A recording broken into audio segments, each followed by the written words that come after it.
tengamos una relación directa o a los ojos viéndonos, eh, escribiendo en el pizarrón, discutiendo, y que ustedes a la vez estén atentos o no, o que estén comiendo, detalles de ese tipo, que no es lo deseable que coman en los salones de clase, pero son las cosas que suceden. Bueno, ese tipo de vivencias pues las tenemos suspendidas, no hay manera de darle la vuelta. Entonces, ¿qué es lo que nos puede aproximar lo más posible a una clase presencial? Pues esto que cuando les empiezo a compartir la pantalla de la computadora con los apuntes que estoy preparando para el curso, bueno, ese sería el equivalente, llamémosle así, al pizarrón, con las limitaciones que eso puede conllevar. En algunos casos puede tener la ventaja, el dibujo está mejor hecho o lo que sea en la computadora, en la laptop, pero puede suceder que no, o la letra igual, ¿no? Que me entiendan o no me entiendan. Pero en fin.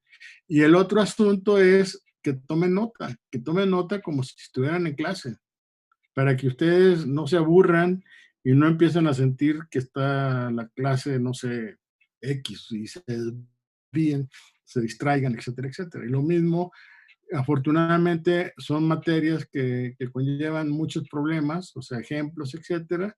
Y como les vuelvo a repetir, lo ideal sería que ustedes puedan procesar los datos, los problemas que les recomiende, etcétera, pues utilizando el Excel. El Excel es la herramienta básica con la que vamos a estar trabajando todo este curso. ¿De acuerdo? Eso sería como un preámbulo a la clase. Voy a compartir la pantalla para empezar a ver los apuntes. O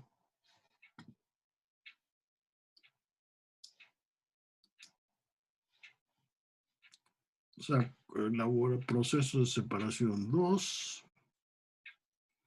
Y aquí vamos a ver el tema, como ya hemos empezado con procesos el primer proceso de operación unitaria, que sería destilación, como habíamos comentado ya en la clase anterior. ¿Sí?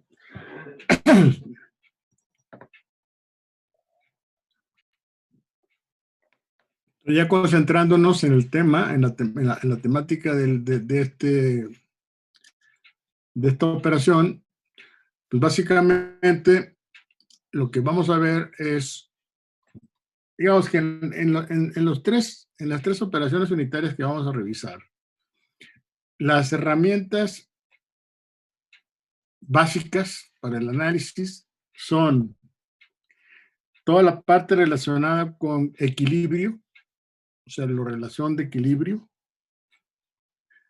los balances de materia y los balances de energía. Esas son las tres herramientas básicas con las que vamos a estar trabajando. ¿Por qué es importante el equilibrio? El equilibrio, específicamente en el caso de destilación, el equilibrio líquido-vapor. No sé si les han comentado algunos colegas en otras clases. Nosotros como ingenieros químicos añoramos alcanzar el equilibrio en un sistema, en un proceso de separación. ¿Por qué? Porque es el límite. Una vez que el sistema alcanzó el equilibrio, ya no puede haber mayor grado de separación entre la fase gas y la fase líquida. ¿Están de acuerdo? O sea, el equilibrio nos está indicando eso. Sin embargo, ahí viene lo paradójico, es que nosotros deseamos en el comportamiento del equipo que mientras está el proceso llevándose a cabo, se encuentre lo más lejos posible del equilibrio. Sí, no sé si me estoy explicando, porque entonces eso garantiza que el sistema se va a estar moviendo hacia el equilibrio. ¿La ven? Esa es, digamos, la importancia de que nosotros ubiquemos el equilibrio. Cuando hablamos de equilibrio, pues en términos generales hablamos del equilibrio termodinámico en este caso, ¿no? como cuando hablamos de cinética química, estamos hablando del equilibrio cinético, ¿de acuerdo? Que también tiene que ver la termodinámica. Y bueno, y los balances de materia y energía que nos van a permitir conocer concentraciones, dimensionar los equipos, etcétera, relacionados con el tema. Entonces, en destilación, vamos a ver una primera parte a partir de hoy que está relacionado con el equilibrio líquido-vapor, que de paso dicho sea, ustedes ya deben de tener información previa de los cursos anteriores. Y ahí les comentaría yo que no es casualidad la ubicación del curso en el organigrama de la carrera. ¿Sí? Estos cursos ya demandan más conocimientos, demandan que ustedes tengan más capacidad de concentración, de síntesis, y todo este, por ejemplo, el equilibrio líquido-vapor, pues seguramente lo vieron en el curso de termodinámica que ustedes hayan llevado allá por los principios de la carrera, los primeros trimestres. No se espera que se lo sepan de memoria, pero sí que tengan el criterio y que sepan dónde obtener información que les permita evaluar esa condición. ¿De acuerdo? Y acuérdense lo que les recomendé en la clase pasada, ¿no? Con relación al libro, al handbook de ingeniería química, o sea, la Biblia del ingeniero químico, que es el Perry. Bueno, entonces vamos a dejar esto y vamos a regresar. Vamos a empezar. Bueno, esto lo voy a cerrar. Y voy a abrir.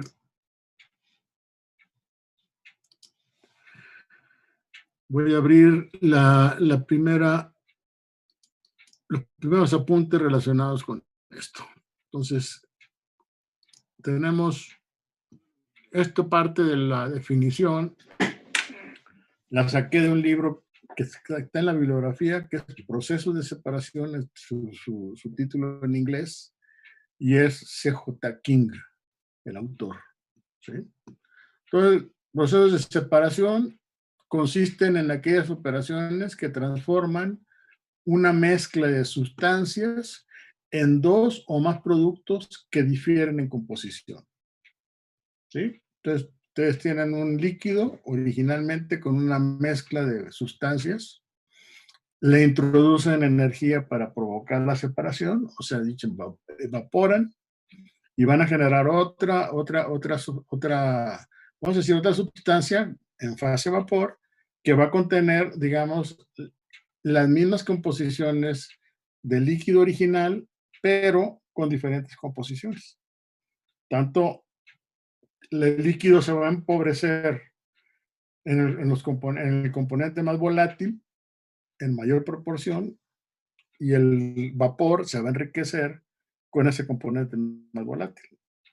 Y el otro, el componente menos volátil, pues se va a proporcionar entre las dos fases. O sea, prácticamente no podemos conceptualizar pues un proceso de separación donde en términos absolutos separemos la especie más volátil de la otra, ¿no? Normalmente tenemos los dos elementos que están ahí transfiriéndose de una fase a la otra. Luego, después de esto viene, disculpe que lo lea porque no quiero ya meter en rollo, sin embargo, no acostumbro estar leyendo continuamente los textos, pero creo que estas partes, estos conceptos son muy importantes. ¿Qué características tienen los procesos de separación? Entonces, la separación es causada por la adición de un agente de separación. Estamos hablando de procesos de separación en general, no estamos hablando exclusivamente de destilación. Entonces, la separación es causada por la adición de un agente de separación, que toma la forma de otra corriente de materia o energía. Materia se refiere, lo que platicamos en la clase pasada, a los procesos que vieron ustedes en el proceso de separación 1. Y energía es lo que vamos a estar contendiendo en estos procesos de separación 2. ¿Lo ven? Entonces, en algunos casos, un equipo de separación recibe una alimentación consistente en más de una fase de materia y simplemente sirve para separar una fase de la otra. ¿Qué ejemplos son esos? Filtración. O sea, ustedes meten un líquido que contiene un sólido disperso ahí en el líquido, una especie de suspensión, la pasan a través de un, de un embudo de separación, como a través de un papel filtro, y provocan la separación, ¿no? Separan el sólido del líquido que escurre hacia el recipiente que lo está recibiendo. Centrifugación es otra manera de separar. Esto, por ejemplo, cuando ustedes, el ejemplo típico es, por ejemplo, meten ahí unos 5 mililitros de sangre, los meten en una centrífuga y después de un tiempo, a unas revoluciones por minuto, van a ver en la ampolleta donde pusieron la muestra de sangre, que hay una parte concentrada de la sangre y hay lo que llaman el suero, que queda en la parte superior. Es otra forma de separar, ¿verdad? Parten del mismo compuesto, ¿no? O sea, lo que está comentando, con lo que están sirviendo, lo que están planteando acá, ¿no? Una alimentación consistente en más de una fase de materia y simplemente sirve para separar una fase de la otra. Precipitación, lo mismo. Ustedes tienen una solución, ponen un agente que genera la precipitación y entonces ya separan las dos fases, la fase sólida y la fase líquida. Luego los separadores de vapor líquido, que son los que vamos a manejar en este curso, ¿verdad? Donde tenemos el vapor y el líquido que se segregan, uno se separa del otro. Estos procesos son procesos que se denominan procesos de separación mecánica. Luego, aquellos procesos donde las fases invisibles tienden al equilibrio una con la otra, se denominan procesos de separación en equilibrio, que también es parte de lo que vamos a analizar, lo que estoy comentando relacionado con destilación. Y los basados en diferencias de velocidades de transporte, procesos de separación controlados por la velocidad. ¿Sí? Eso es digamos, una parte general, conceptual de los procesos de separación en general. No sé si quieran ustedes apuntarlo o lo van apuntando. Así que les espero unos 2 minutos para que terminen. Sí, Para pues, luego pasar, ¿perdón? Sí podrían dejar un ratito Sí, eso para por favor, ¿no? Para que lo vayan teniendo ahí una especie de apuntes. Profe, una pregunta. ¿Usted va a mandar los apuntes o no? Mira, yo quisiera que ustedes apuntaran y luego si les mando, se los mando como un plus. Pero no se atengan a que se los voy a mandar porque si no, no van a escribir nada. ¿Sí me expliqué? Por favor, Sí, gracias. entiéndanlo, ¿no? A ver, métanse, hagan de cuenta que están en el salón de clases, pues. A lo mejor es mucho pedir, pero no sé. Espero, lo ideal, digo, yo entiendo las limitaciones que puede haber, pero lo ideal es que ustedes estén suficientemente aislados en el entorno donde están para que se concentren, pues, en la clase. Con mucho gusto les mando los apuntes, pero esto después de la clase, ¿no? O sea, ya más adelante, ya que acumulemos más información, como lo hacía yo en los cursos de rectores, les mando estos apuntes y ya con esto lo complementan, lo van, ¿cómo se llama? Pues ya cruzan lo que están planteando ahorita o están escribiendo ahorita con lo que les voy a mandar después. Porque después porque estos apuntes, yo vuelvo a ellos y les pongo alguna modificación, le agrego algo, etcétera. Entonces, por esa razón. ¿Ok? Cuando termine me avisan, por favor.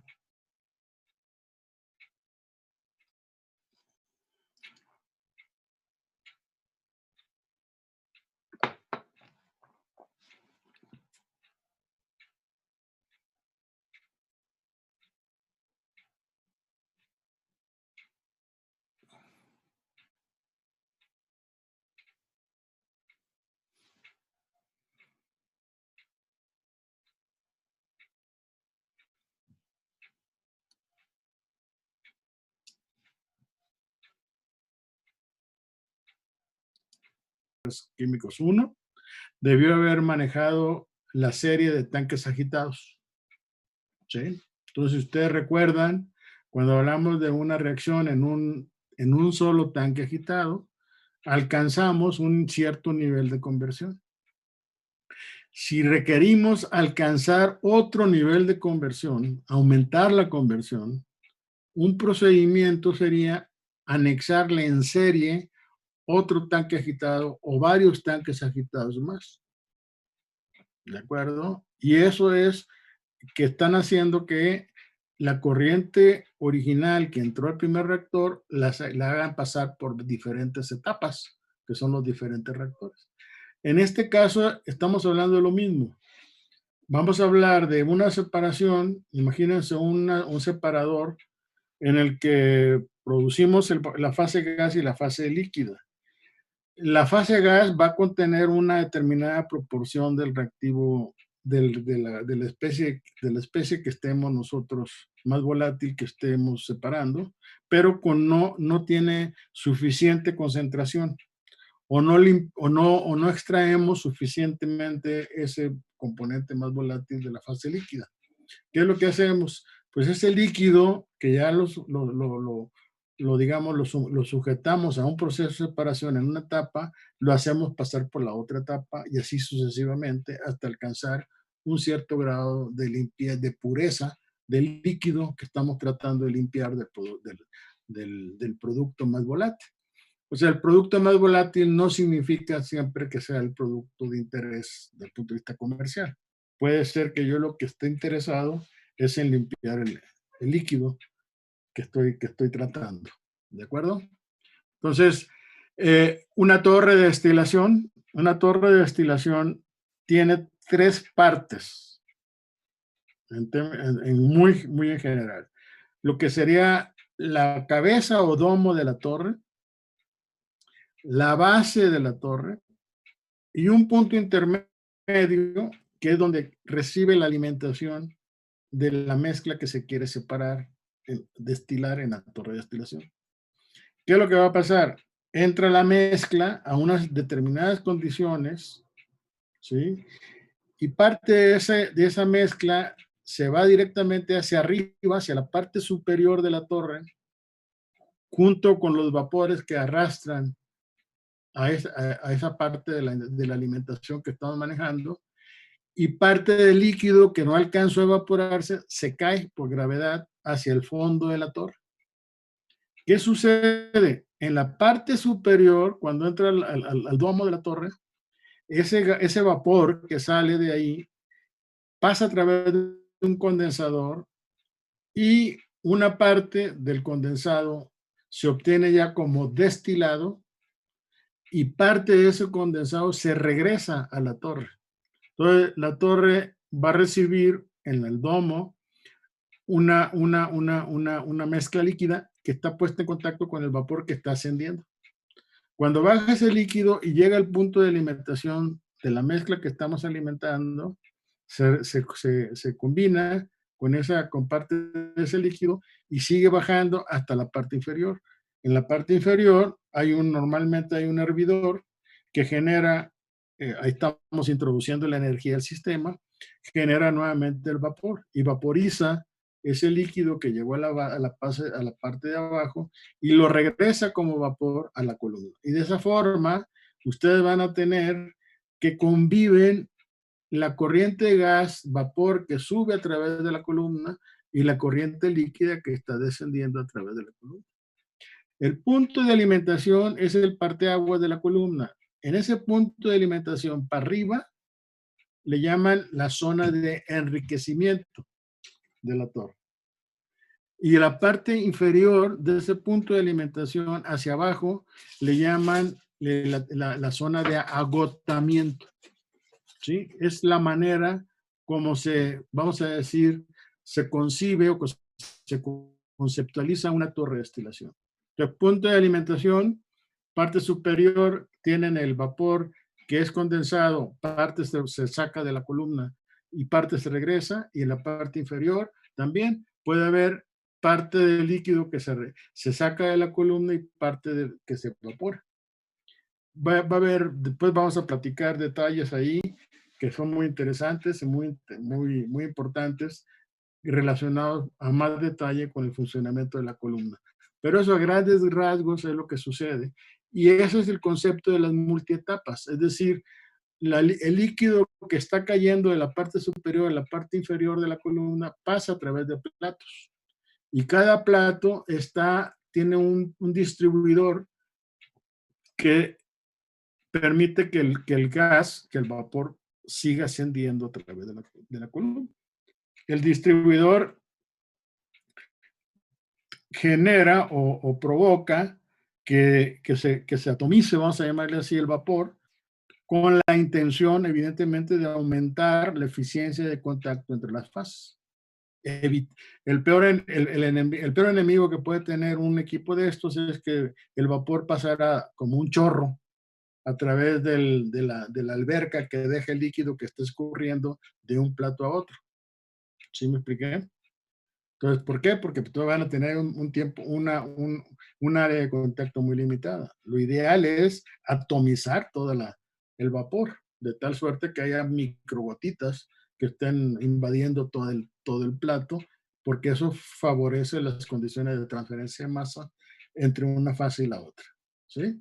Entonces, la destilación se refiere a separar soluciones en todos los componentes, ¿verdad? Cuando son apreciablemente volátiles. Aquí tienen otro concepto que está relacionado pues con estas condiciones. Les decía yo que preferentemente cuando hacemos un proceso de separación, el elemento volátil, más volátil, el que tiene menor temperatura de ebullición o mayor presión de vapor, es el que sale primero, ¿no? Ahora, uno de los criterios que usa el ingeniero químico para seleccionar una operación de destilación justamente es analizar las volatilidades de los componentes puros. Aunque una vez mezclados se pueden alterar, pero es un primer dato que se tiene. Entonces, con estas volatilidades, sabiendo que son, vamos a decir, relativamente diferentes un componente del otro, entonces podemos usar una torre de destilación o un proceso de destilación. Es decir, en la medida en que los componentes tengan volatilidades diferentes, la operación de destilación perfectamente es un candidato para efectuar la separación. Cuando las volatilidades son próximas, ahí sí tenemos problemas con la torre de destilación. Y entonces, muchas veces lo que se usa como alternativa, y ahí le van a dar sentido ustedes a la operación que hubieron en el curso anterior, es la extracción líquido-líquido. Por ejemplo, en extracción líquido-líquido no buscamos la volatilidad. La volatilidad está referida pues a que el componente se evapore. ¿De acuerdo?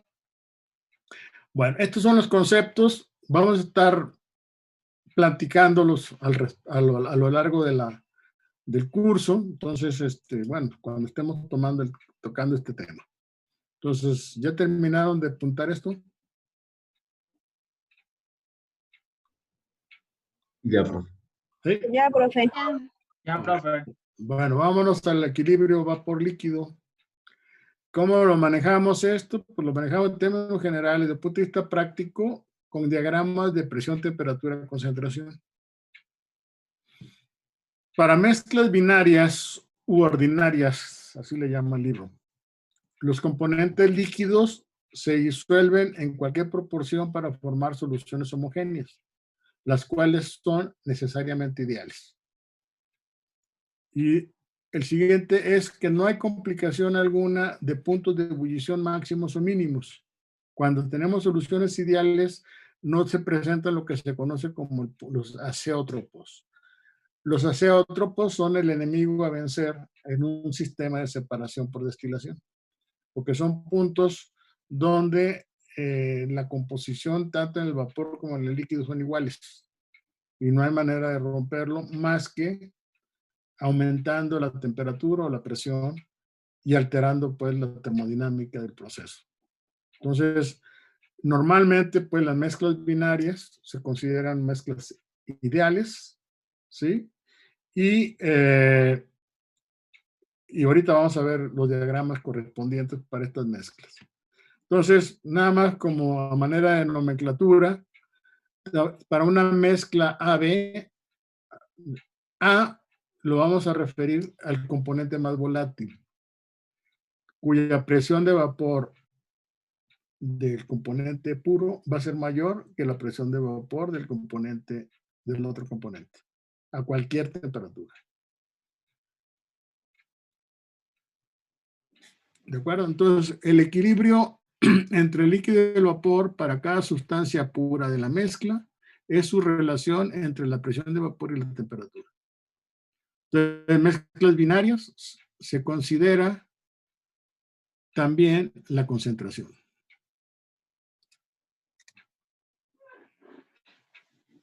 Otra definición, las fracciones molares. Vamos a llamar X minúscula a la sustancia más volátil, A, y la Y con el asterisco o sin él. Yo aquí te lo puse nada más para distinguirlo de la Y en el contexto de la frase. Y que es la correspondiente fracción mol de A en el equilibrio con el vapor. ¿Ok?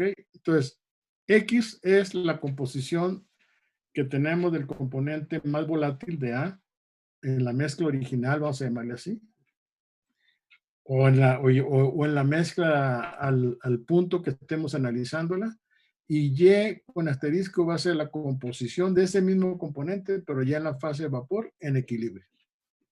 ¿Sí? Entonces, ahí tenemos esta gráfica que ustedes deben de conocer perfectamente bien, ¿no? Una gráfica de presión-temperatura. Pues aquí tienen ustedes los límites donde conviven en esta zona el sólido y el líquido, en esta zona el sólido y el vapor, y en esta el líquido y el vapor. Y los puntos que van sobre las curvas, pues son justamente las condiciones de equilibrio. ¿De acuerdo?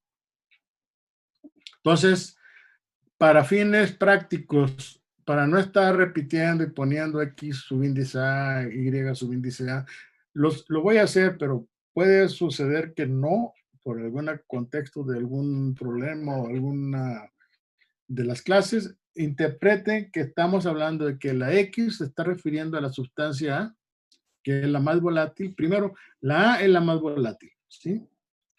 Esa va a ser la exclusividad. Y X es su fracción mol en el componente líquido, e Y es la fracción mol en la fase de vapor en equilibrio con la composición en la fase líquida. Y estos son los diagramas que ustedes perfectamente conocen. Eso los han visto hasta el cansancio, supongo yo, en sus cursos de termodinámica. Y me imagino yo que en algo de los procesos que vieron anteriormente. ¿Qué tenemos aquí? Pues aquí tenemos una relación de temperatura con la composición XY. Aquí vamos de 0 a 1, 0A, 1A y 0A con B, y aquí 0B. Entonces, si ustedes se fijan, los extremos del anillo, ¿verdad?, van a corresponder al punto donde nada más tenemos puro A, y será el punto de ebullición de B, que es mayor que el punto de ebullición de A. ¿Sí? Entonces, primer punto. ¿De acuerdo? Cuando graficamos nosotros la temperatura con la composición del componente A en la fase vapor, generamos la curva superior. ¿Sí? La característica es que cualquier punto sobre la curva interior se encuentra en su punto de rocío. ¿De acuerdo? Cuando graficamos la temperatura con la composición en la fase líquida, generamos la curva de la parte inferior. Entonces, estas dos se combinan o se unen en los extremos. Entonces, de izquierda a derecha, vamos aumentando la concentración de A, O si lo quieren ver así, de la parte izquierda a la parte derecha, la concentración de B va de máximo 1 a 0. Ahora imaginen ustedes que tienen la parte inferior, a ver, vamos a ver, la parte inferior del anillo está ubicado el líquido subenfriado. Termodinámicamente, así se le conoce. Cuando estamos en la fase, sobre la curva del líquido, en este punto aquí tenemos lo que llamaríamos el líquido saturado. ¿Ok? Cuando empezamos a entrar en la zona que está envolviendo a las dos curvas, tenemos mezcla de vapor líquido o líquido de vapor. Y en la parte superior, en la curva de arriba, tendríamos puro vapor saturado, en el punto que corresponde a la M, y en la parte superior, en el punto O, allá arriba, tendríamos el vapor sobrecalentado. Entonces, esos son los tres estados, vamos a decir, termodinámicos de la mezcla. Líquido subenfriado, son 5. Líquido subenfriado, líquido saturado, mezcla líquido-vapor, vapor saturado y vapor sobrecalentado. Entonces, cuando nosotros tenemos, imaginen ustedes, un recipiente donde le estamos introduciendo energía, es un recipiente cerrado. Entonces, significa que estamos trabajando a presión constante. Entonces, en la medida que subimos la temperatura, vamos a ir por este camino hasta llegar al punto donde el líquido, de estar subenfriado, se vuelve un líquido saturado. Cualquier diferencial de aumento que hagamos de temperatura va a provocar automáticamente una composición, una mezcla vapor líquido, donde, por ejemplo, en el caso de este punto H, que es un poquito arriba, adentro de ya en la zona del espacio, pues cerrado por el anillo, ahí este líquido va a tener una composición en la fase líquida, una X, ¿verdad? Y si nos vamos al extremo derecho, vamos a encontrar la composición Y con asterisco, Y, la Y con asterisco, que es la composición de este mismo componente en la fase vapor. Característica es que esta composición está en equilibrio con esta otra composición, la fase líquida y la fase vapor. Cualquier punto intermedio entre H y F, por ejemplo E, va a tener un punto, una mezcla de vapor líquido. Este punto va a tener una composición en la fase líquida H y una composición en la fase vapor F. ¿De acuerdo? Eso sería, digamos, el contexto en el que estaríamos nosotros manejando la mezcla vapor líquido que convive o que está presente en el sistema. Estas líneas horizontales se conocen como líneas de unión. ¿Por qué? Porque están relacionando la composición en la fase líquida del líquido con la composición en la fase vapor del vapor. ¿Ok? Y la composición total que tiene esta mezcla, pues va a ser el resultado de estas composiciones parciales. Es decir, la composición va a continuar siendo la misma de todo el sistema, la total. ¿Sí? Nada más que tendríamos nosotros que tomar en cuenta en la medida en que esto va a ir subiendo, que va a ir cambiando la proporción de composición en la fase líquida con la composición en la fase vapor. ¿Sí? Otra información, si ustedes se fijan, los componentes puros, aquí, por ejemplo, para B nada más, pues tenemos una temperatura de ebullición para B, que es esta, TB. y en el lado derecho vamos a obtener una temperatura de ebullición para A. ¿De acuerdo?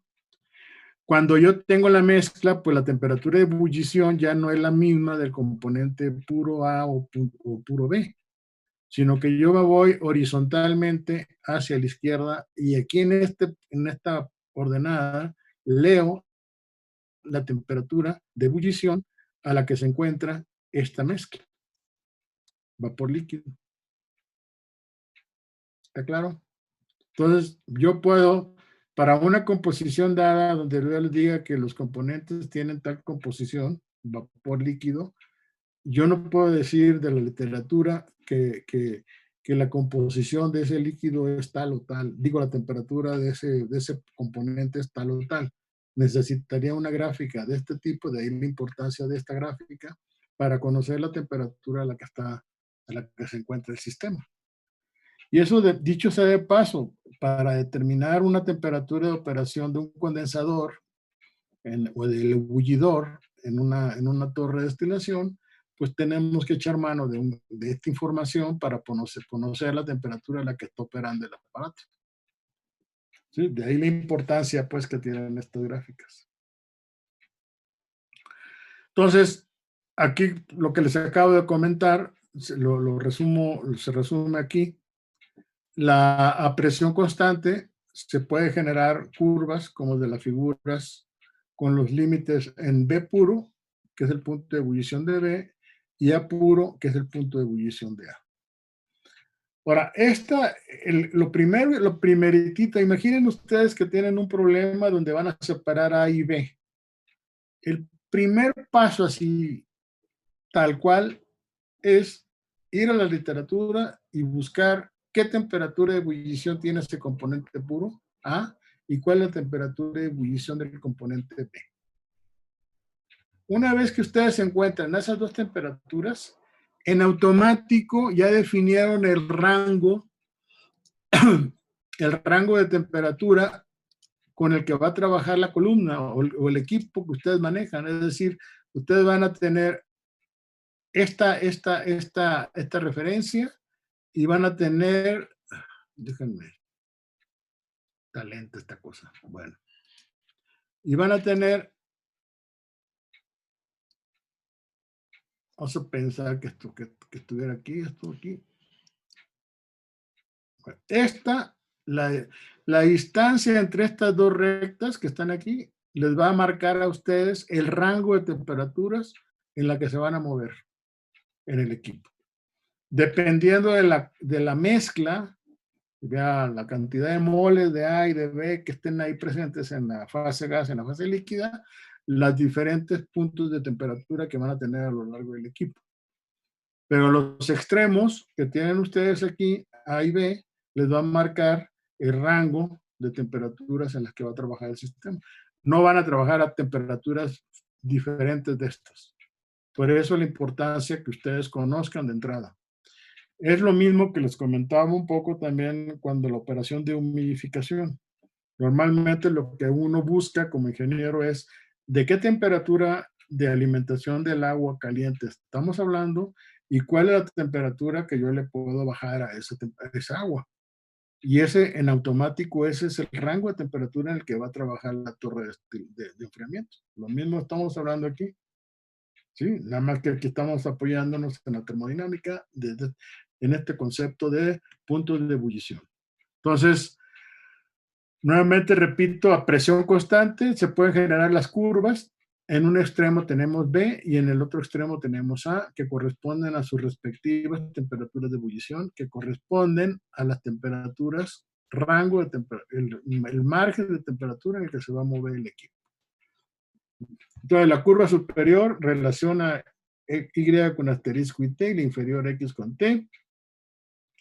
La mezcla líquido-vapor en equilibrio están a la misma temperatura y presión, de forma que las líneas de unión HF, por ejemplo, unen las mezclas en equilibrio en H y en F. En H y en F. ¿Sí está claro? ¿Alguna duda? Yo voy relativamente rápido porque estoy consciente de que ustedes deben de manejar esta información y lo único que estamos haciendo ahorita es recordándola, ¿no? O sea, refrescando la memoria, para que ya se metan de lleno el curso. Luego, lo que acabamos también de comentar, ¿no? Una mezcla en la curva inferior, que en H es un líquido saturado, y en la curva superior, como en F, es un vapor saturado. Entonces, otra de las condiciones que se plantean en la conceptualización del manejo de las torres de destilación es que tanto el vapor como el líquido que conviven dentro de la columna, las dos fases se encuentran en sus condiciones de saturación. Es un concepto también bien importante que tengan presente. Entonces, sobre la línea de unión, como en E, hay una mezcla de las dos fases, una fase líquida con composición H y una fase vapor con composición F. Y la composición promedio de toda la mezcla la representa el punto E. ¿Está claro? Si me imaginen que el punto aquí lo ubican y este es el componente, la composición de la mezcla con sus respectivas composiciones en las fases que están ahí en contacto. Esto se demuestra a partir de este balance de moles. E es igual a H más F, ¿verdad? Con sus respectivas composiciones. Aquí estamos referidas, todas las composiciones, mientras no se define otra cosa, estamos refiriéndonos a estas composiciones al componente más volátil, y de esta forma podemos encontrar que la relación de moles de H a F, F es el punto que estamos planteando aquí, o sea, entre H y F, que es la composición de los moles de aquí contra los de acá, se ubican como la relación de Z menos YF entre XH menos ZE. Y esto es lo que definiría pues la línea de unión. Ahora, es importante especificar si estamos hablando de un recipiente cerrado o de un recipiente abierto. Si es recipiente cerrado, seguimos esta trayectoria que está de G hasta O. Por aquí.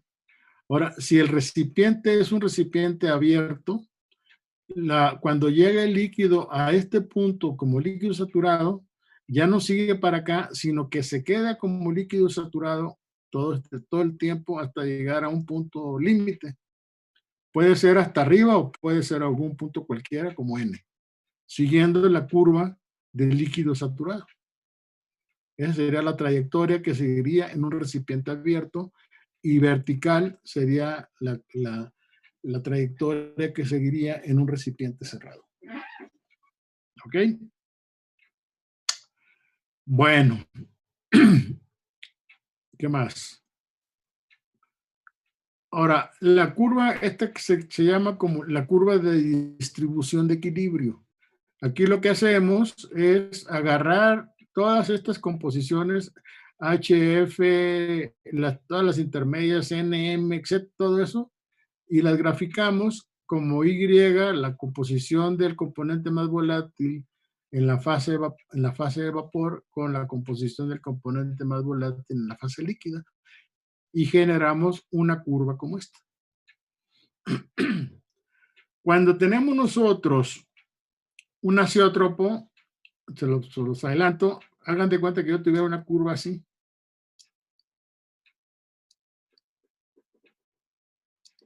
Que hay componentes, o sea, eso depende de la característica del componente que se está analizando, eso es parte de lo que se ve. En este caso, lo que tendríamos nosotros en este punto de cruce con la recta, con esta diagonal, es lo que ubicaríamos el azeótropo famoso, donde la composición X ya es la misma. Si ustedes se fijan, aquí tiene una composición Y, pero acá tiene una X, que son diferentes. Aquí en este punto son iguales. Dicho sea de paso, esta recta que está aquí de 45 grados corresponde a una X igual a Y. X igual a Y, esta de acá. Y acá tienen diferencias de las composiciones X, Y. Y esto, el punto de cruce, sería lo que representa el azeótropo. Si se fijan, la relación de concentración del componente más volátil en la fase vapor con relación al componente más volátil en la fase líquida, se invierte cuando pasa de esta parte hacia esta otra. Bueno, entonces esto nos lleva a recordar otro parámetro termodinámico que es la volatilidad relativa. El grado de separación que puede obtenerse con cualquier proceso de separación se indica mediante un factor de separación, ¿sí? Alfa. Puesto que el objetivo de un equipo de separación es obtener productos de composiciones diferentes, es lógico definir un factor de separación en función de las composiciones del producto. ¿Está claro? Esa, digamos, vamos a llamarle la filosofía que está atrás de esto. Entonces, alfa, el coeficiente de volatilidad o de separación, es la relación de concentraciones de A y B en las fases que están en equilibrio. Y esta lo representamos de esta manera. Imaginen ustedes, Y con asterisco sería la composición de A en la fase vapor, relacionada con la composición 1 menos. Si pensamos en que tenemos un sistema binario, hablamos de composición YA más YB, ¿no? Igual a 1. Entonces, dicho de otra manera, esto sería la composición de A relacionada con la composición de B en la fase vapor. ¿Cómo se distribuye estos dos elementos, estos dos compuestos en la fase vapor? Y lo mismo obtendríamos en la fase líquida, ¿no? Lo que está de la fase del componente más volátil que queda todavía en la fase líquida con relación a la composición del componente menos volátil en la misma fase líquida. Y esto de aquí, pues, no es otra cosa más que una relación algebraica, ¿no? O sea, aquí muevo los denominadores y me llega, y tengo esta composición, que no tiene más historia más que el hecho de manejarlo de esta forma. Pero en realidad, la parte conceptual está relacionada aquí. Composición de A con relación a la composición de B en la fase de vapor, con la composición de A y composición de B en la fase líquida. Eso es lo que define la volatilidad del sistema. Cuando esta alfa es igual a 1, no puede haber separación. Profe. ¿Sí? Mande. Perdón que lo interrumpa. No, cuidado. Tengo una duda. ¿Usted está manejando la volatilidad relativa como el factor de separación? La volatilidad relativa está de alguna forma relacionada con el factor de separación, sí. Ah, ok. Gracias, profesor. De nada. ¿Alguna otra pregunta? Se vale interrumpir, por favor. ¿Y cuál es la diferencia en esta fórmula de me acuerdo que vimos la volatilidad real y...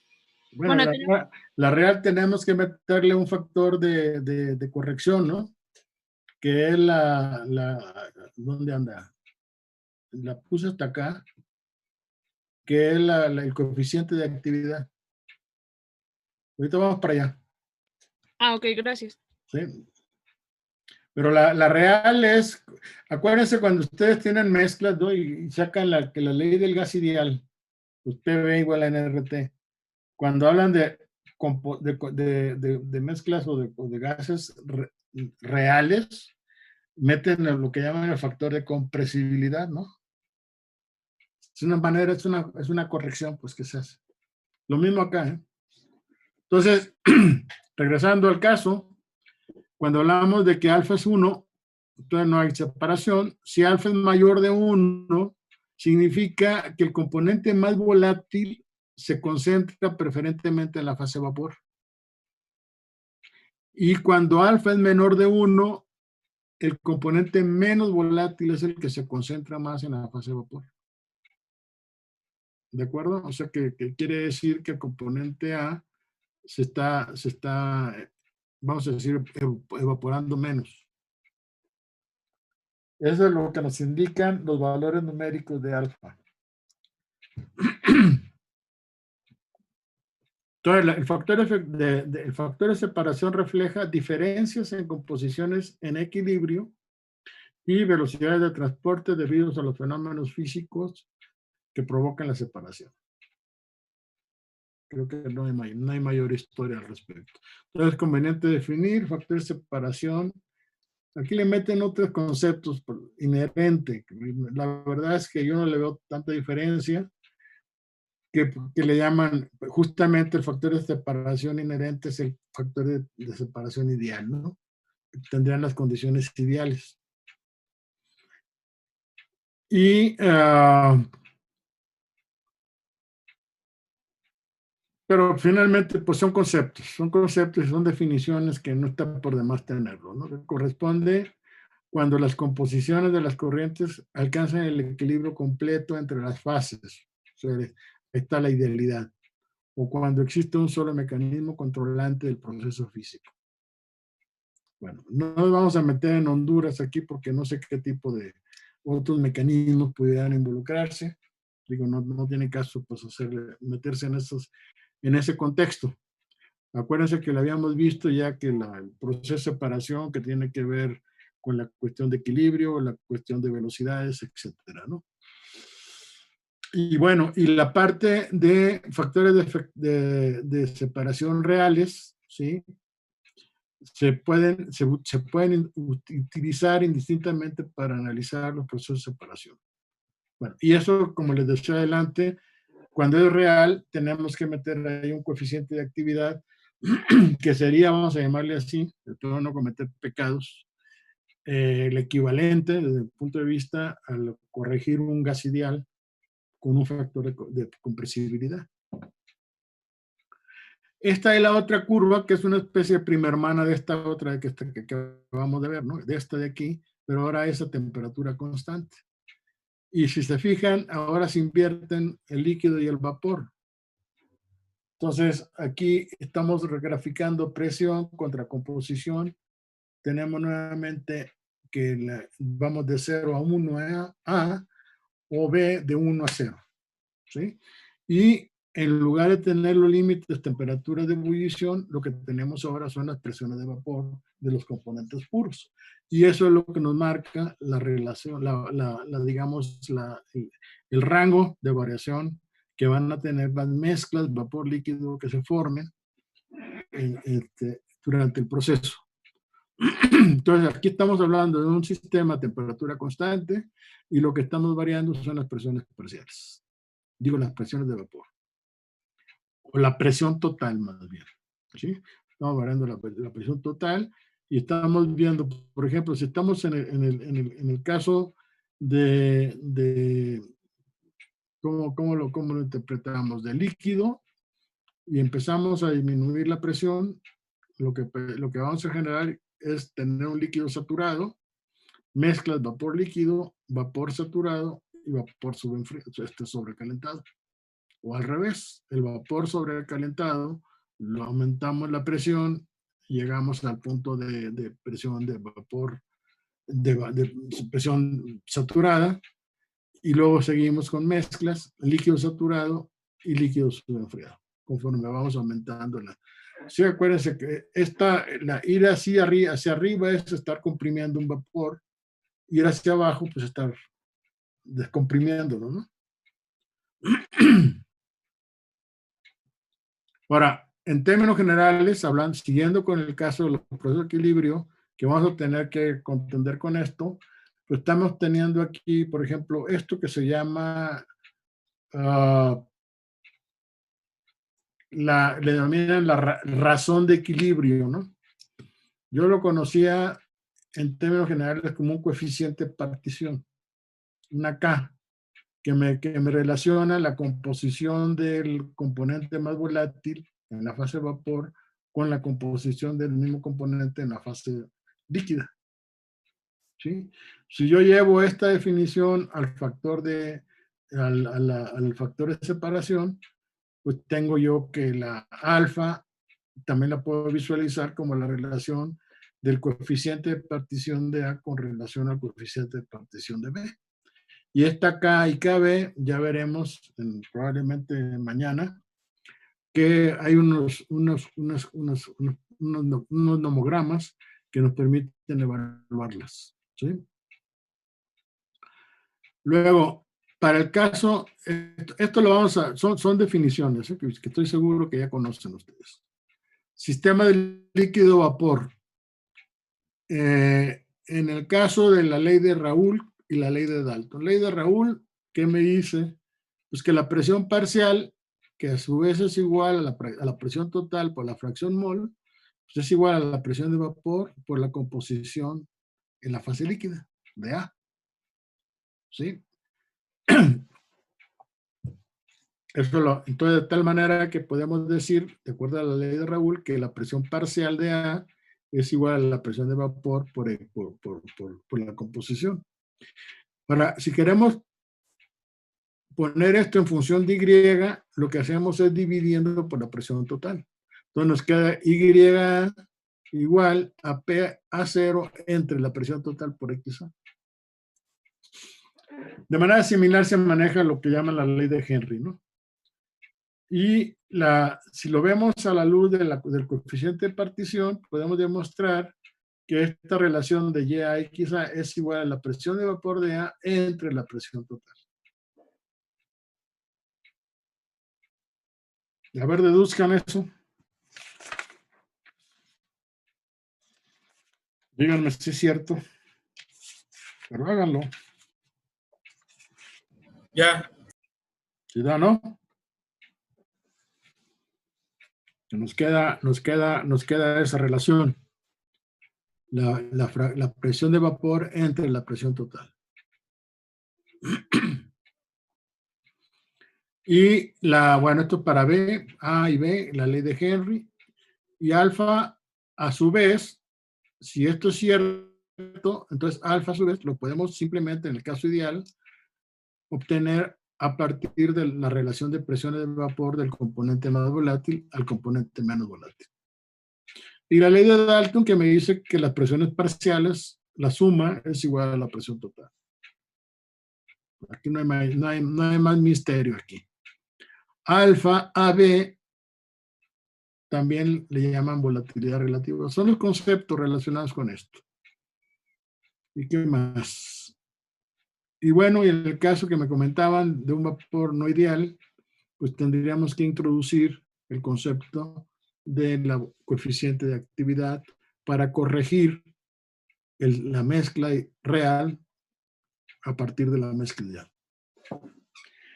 Vamos a ver el ejemplo 9.1. ¿Alguna duda, jóvenes?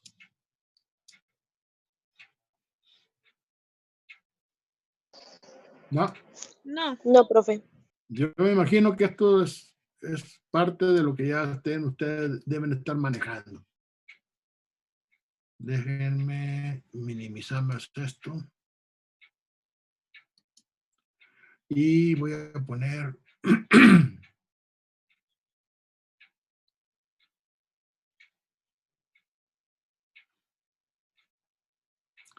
Lo que no sé dónde dejé.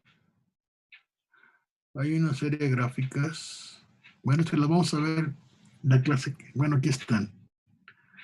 Creo que la clase que entra la voy a ver para ya redondearte información. Vamos a ver el ejemplo. Entonces, ¿a dónde le digo que está el Excel?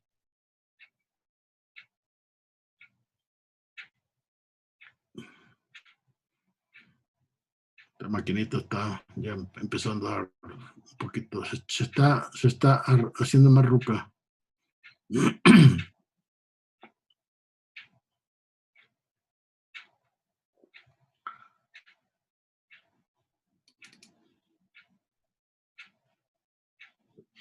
Ahí vamos.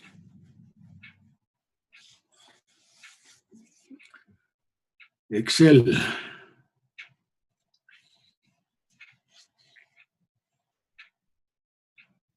Aquí estamos. Entonces, vamos a ver estamos hablando de una mezcla N-heptano, N-octano. ¿Ok?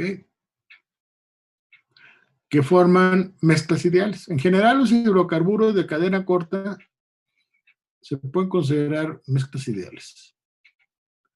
Primer paso, buscar temperaturas de ebullición de los componentes puros.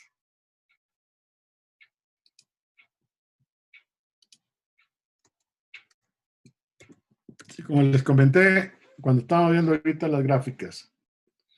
Así es el primer paso, no se hagan bolas, no tienen que hacer otra cosa más que primero conocer cuál es el rango de temperaturas en el que se van a mover.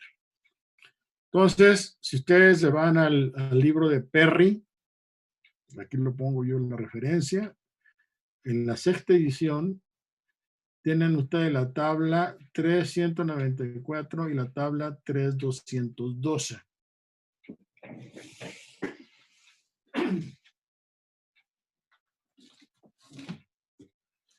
Para que no, déjenme checarlo en el libro.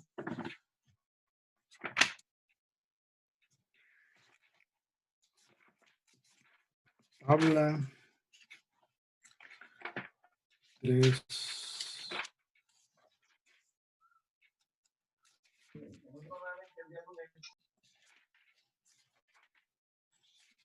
$392.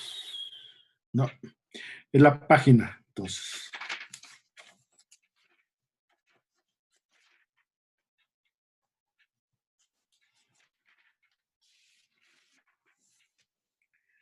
En la página 392 tienen ustedes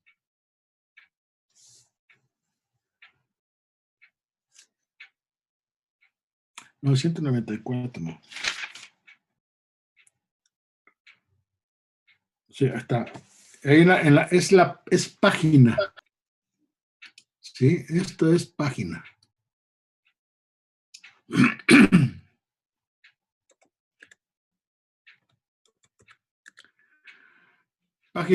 Página 394 de la edición, de la 6ª edición. Yo ahorita ya le perdí la cuenta, ya no sé en qué edición vaya el libro. ¿Sabe alguno de ustedes en qué edición van?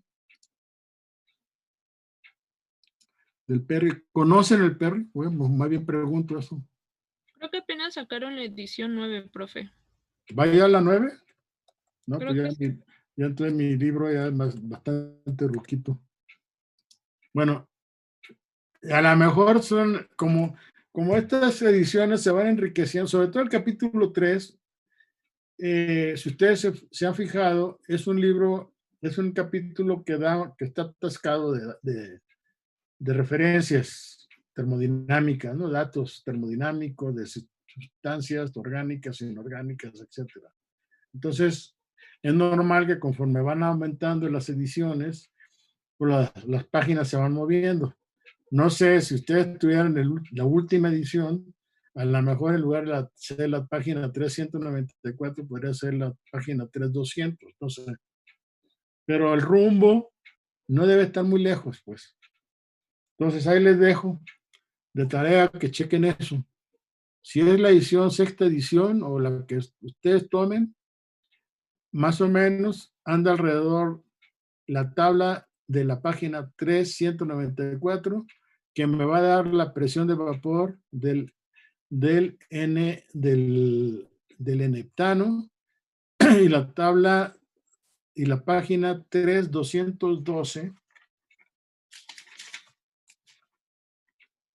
3212 tienen ustedes las del octano. Entonces ahí, ¿qué es lo que relaciona? Por lo que está relacionando esta tabla, la del heptano es, ahora sí, la tabla 3247, y la del N-octano es la 3269. En la primera columna tienen las presiones en grados Kelvin, y las siguientes son las presiones de vapor correspondientes. Y luego ven ahí una serie de datos termodinámicos, que para el caso no las estamos utilizando. Básicamente usamos las dos primeras columnas. Bueno, entonces el sistema trabaja a una atmósfera. Entonces, a partir de esa atmósfera, tenemos nosotros que la temperatura de ebullición del N-octano es de 98,4 grados centígrados y la temperatura de ebullición del N-octano es 125. Si se fijan, pues tienen diferencias de temperaturas un tanto apreciables. ¿Qué es lo que se hace? Pues se hace una tabla donde ustedes dividen arbitrariamente los incrementos de temperatura entre los dos límites. Por eso es bien importante conocer los límites. Entonces empiezan en 98,4. Yo aquí lo consideré de 5 en 5, más o menos, sobre todo entre el primero y el segundo, y entre el último, el penúltimo y el último, pero en general estas son digamos, la referencia que estoy manejando, y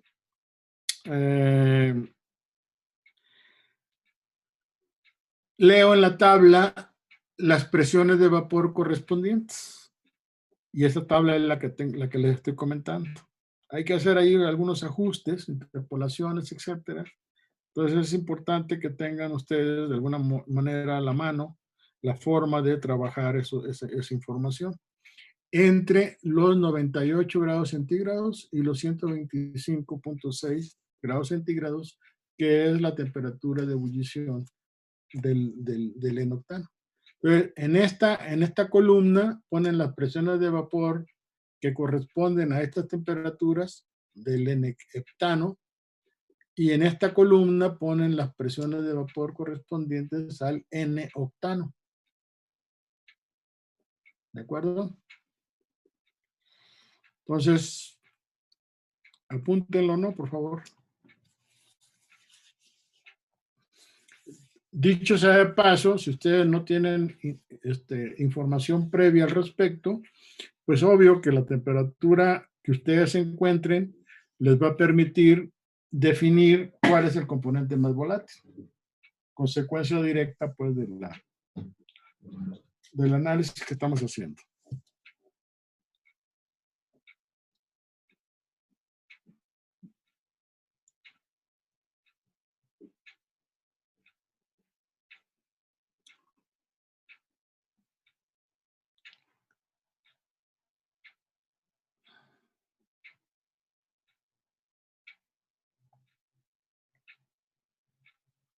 Me avisa cuando terminen.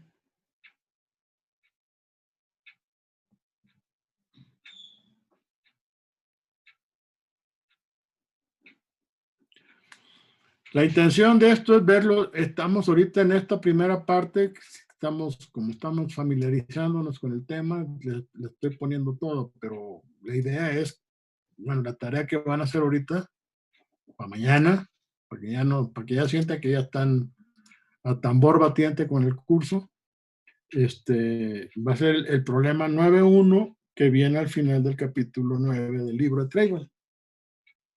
Y ahí es otra mezcla.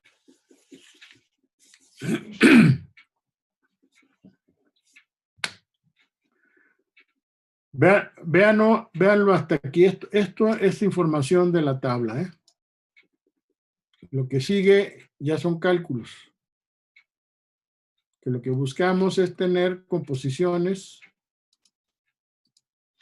tanto en la fase vapor como en la fase líquida del componente de los dos, ya ahí es el componente más volátil.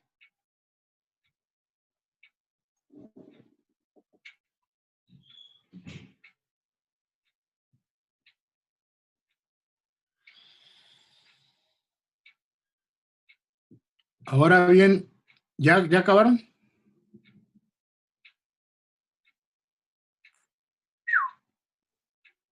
Ya, doctor. Bueno, yo ya.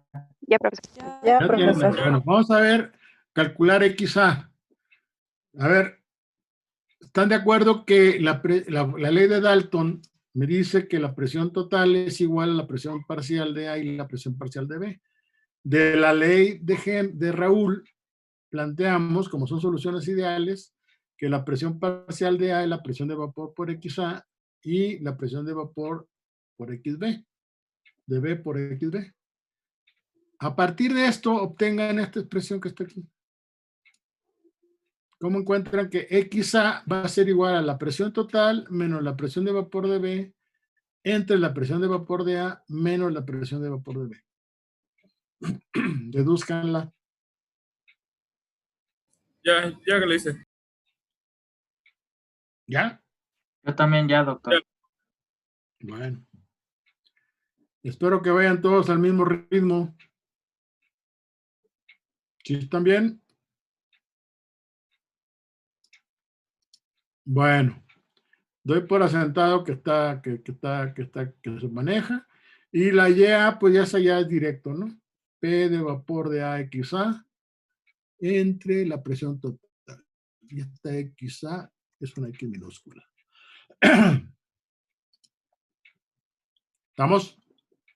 Bueno, con estas dos gráficas, con estas dos ecuaciones, generen estas dos columnas. Yo aquí ya las puse porque tengo calculadas en otro libro, pero digo en los apuntes, pero apliquen la fórmula aquí y relacionen esto. La presión total es 760 milímetros de mercurio, menos la presión de vapor de B, que es 333, entre 760 menos 333 da 1. Y así vamos hasta que terminan en cero. Muchas veces quedan ahí fracciones que no es exactamente cero, pero y lo más ¿cómo se llama? Pues no sé cómo llamarlo. Lo más lógico, cómodo es ponerle cero. No tener 0.0, quién sabe qué. Si ya tienen eso, entonces ahora sí grafiquen la primera gráfica que estuvimos viendo de teoría, que es esta que está aquí. Ya la moví. Y no me conviene moverla por lo que les quiero explicar. Ahí está. Entonces, grafiquen temperatura contra X y les va a generar la curva de abajo. Grafiquen temperatura contra Y y les va a generar la curva de arriba. Cuando lo tengan me avisan.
¿Ya quedaron?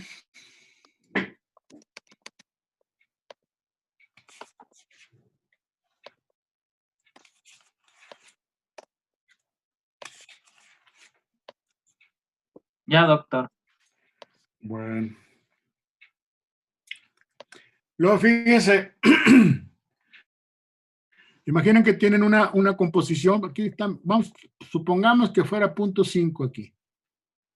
¿Sí? La mezcla original, digamos, del líquido, que lo van a someter a temperatura, lo van a ir aumentando la temperatura a partir de 90 grados, lo van subiendo, hasta llegar a un punto que correspondería al punto de ebullición, o sea, el líquido saturado del sistema. ¿Sí? Allá tienen la mezcla A y B. Y si le siguen aumentando, van a generar una mezcla vapor líquido, ¿no? Esa mezcla vapor líquido la van ustedes a relacionar de la siguiente forma. Van a encontrar que la composición de la fase líquida que está en equilibrio con esa mezcla es esta que está aquí, y la composición en la fase vapor sería esta que está acá. ¿Está claro? Entonces, esa sería, digamos, la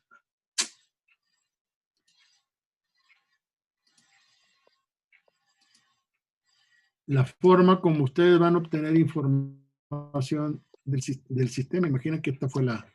Entonces, esta sería, vamos a decir, XA, esta sería YA, que están estas dos fases que se encuentran con esta composición de 0.5 en equilibrio a esta temperatura. Y la temperatura que ustedes leen es la que está aquí, la que están leyendo a la izquierda. Horizontalmente se van y leen ahí la temperatura correspondiente. Por eso es bien importante este tipo de gráficas. ¿Sí está claro? ¿Alguien lo ve? ¿Tiene alguna dificultad, algún problema? ¿No entiende algo? Creo que aquí la temperatura correspondiente anda del orden de 113 grados centígrados. Eso lo uso. Luego, si ustedes de la gráfica, a ver, déjenme ver esto.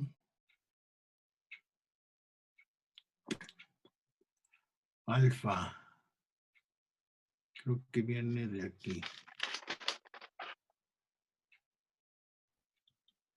La definición. Si yo despejo de aquí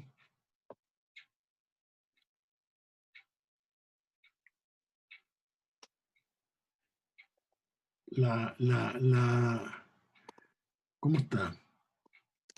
Déjenme checarlo porque a lo que voy es esta relación que está aquí, o sea, la importancia de tener el coeficiente de volatilidad promedio, que es una media aritmética de todos los coeficientes, y con eso pueden generar la curva de distribución de equilibrio YX.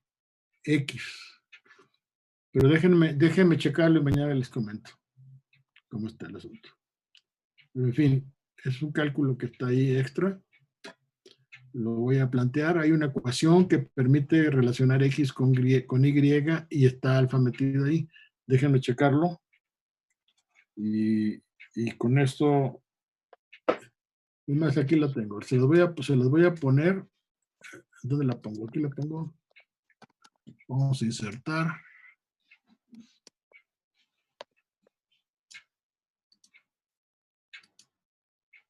¿Dónde andan? Aquí, ¿no?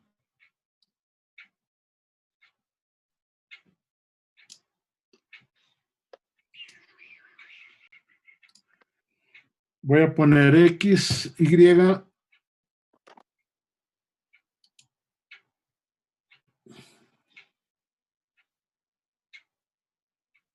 ¿Dónde anda? Aquí está. Va a ser Y asterisco igual a, voy a poner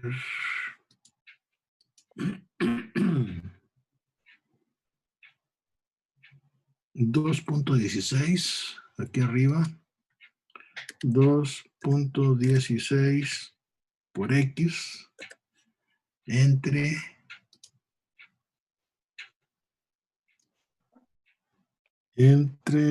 1 más 1.16x. Y esta es la ecuación que pueden, sustituyendo el valor de alfa, les permite utilizar ese coeficiente de volatilidad para generar esta curva que está aquí abajo. O sea, dos caminos. El primer camino es este, tal cual los valores, tal cual están aquí. Grafican Y con asterisco contra X y les va a generar esta curva, que es lo que se conoce como la curva de distribución de equilibrio. La que estuvimos viendo, ¿no? Que estuvimos analizando, que es esta que está aquí. Que le agregué esto, pero que esta es la curva de distribución de equilibrio, que me relaciona a Y con X. Y esta de aquí, pues si se fijan, corresponde a cuando yo pongo X igual a Y, genero esta recta, que está aquí. ¿De acuerdo? Bueno, ese es el ejercicio. Vean esta ecuación, se puede deducir de las ecuaciones que ya vimos, la pueden deducir. Y usan la alfa promedio de cuando ya hay valores muy diferentes de la alfa, entonces ya es como medio arriesgadón utilizar la alfa promedio. O sea, en términos de que va a haber mucha desviación pues de los datos. Bueno, jóvenes, yo creo que aquí le dejamos. La ecuación que usen para deducir esta es la ecuación que estamos relacionando, que acabamos de ver ahorita, que es la que veía de la definición.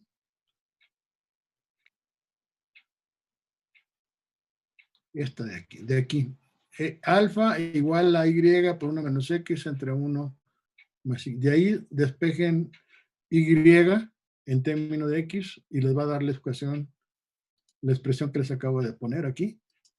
Y con esta expresión ustedes pueden generar, no le puse yo, no la generé, pero van a encontrar que esta curva va a ser ligeramente diferente a los datos experimentales. ¿Con cuáles me quedaría yo? Pues obviamente con estos que vienen ya reportados en tabla. Lo que vean ustedes en el libro de Perry ya es digamos, así que como se dice coloquialmente, es la neta con relación a datos. Ya ha pasado por muchos filtros esa información, entonces tiene total y absoluta confianza pues en que son los datos que se tienen. En muchas ocasiones también vamos a aplicar la ley de Raoul para generar estas curvas y vamos a encontrarnos con que la solución no es tan ideal y entonces va a haber ciertas diferencias. Ya lo veremos. Bueno, tarea para mañana. Problema 9.1 que viene al final del capítulo 9 del Treiban.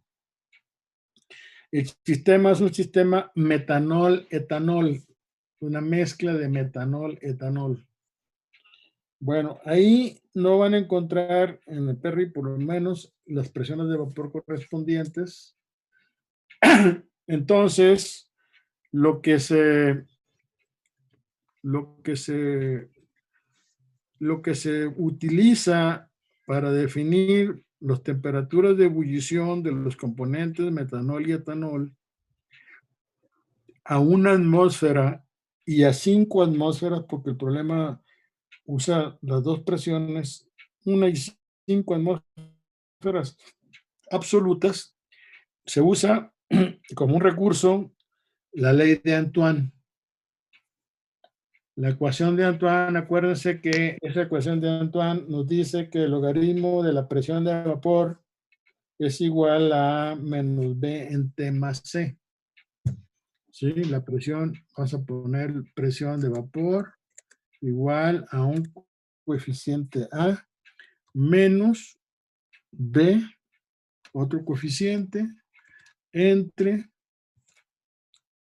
la temperatura más otro coeficiente C. Esa es la que se conoce como la ley de Antoine,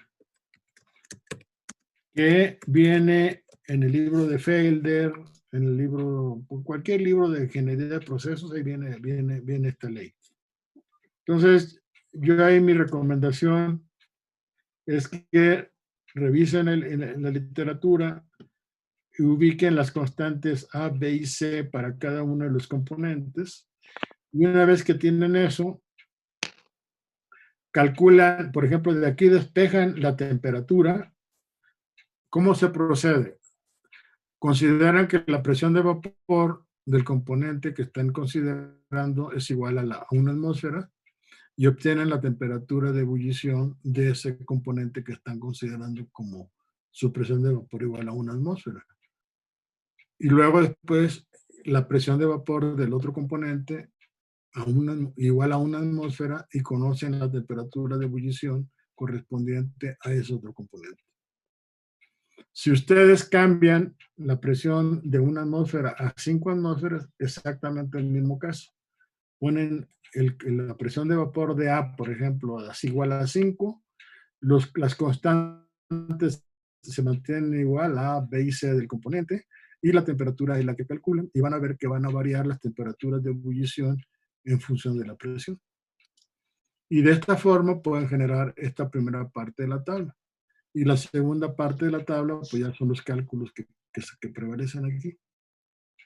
Entonces, háganlo, por favor, con las gráficas correspondientes para que la clase que entra discutamos esto. 9.1 está al final del capítulo 9. Ya, acuérdense que esto, por ejemplo, son ejemplos y lo que vamos a analizar va a ser el problema. Que está el mismo material, nada más que con otro sistema. ¿Dudas?